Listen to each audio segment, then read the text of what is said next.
Governo Timor-Leste leu o Ministério Finanças do Japan International Cooperation Agency, JICA, assina acordo subvenção dólar americano riuntolo para Programa de Desenvolvimento Econômico e Social. O objetivo é reforçar a capacidade operacional Instituto de Gestão e Equipamento no apoio para desenvolvimento infraestrutura ISIAD.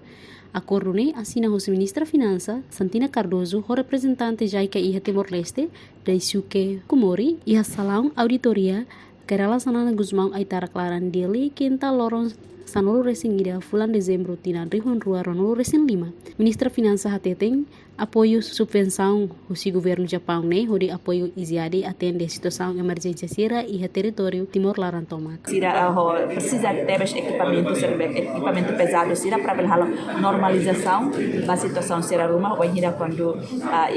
inundação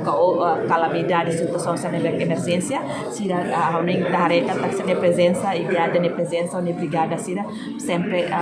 for apoio para a situação ne bebaka ita precisa duni nós temos bem da bama e sira mas ajuda barak a construção ne bebaka governo yang iharasi então kami ita ne apoio ne bebaka Japão for 3 milhões ne bele for benefício de ajuda da IAD a turune sira bele halau seneknar função e esse serviço lorong. E fating hanesan presidente ISIAD Ana Paula da Cruz foi assinatura acordo subvenção hatete equipa se halo coordenação no identifica máquina pesado e danebe makdadang ne precisa atau completa.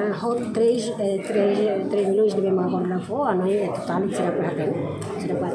se identifica lá essa máquina que ele precisa depois para fazer a pena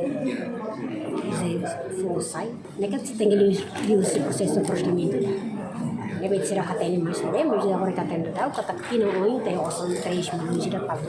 representante JICA e Timor-Leste Daisuke Fukumori reafirma acordo subvenção ne hanesang marca ida ba amizade entre governo Japão no Timor-Leste nomos parte ida husi prepara infraestrutura básica nação niang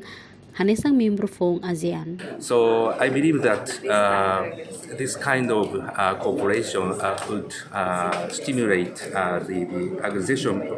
official acquisition process, official acquisition to ASEAN because in order to accept the delegation from ASEAN countries in the future, so infrastructure is a kind of the key component. Antes ne yatinan trihun rua ronul resingat, governo Japão rasik entrega uma máquina pesado ronul resinemba ISIAD, hodi completa facilidade máquina pesado hamotok atau surua racing, lori suporta serviço brigada hat iha ISIAD iha município hotu.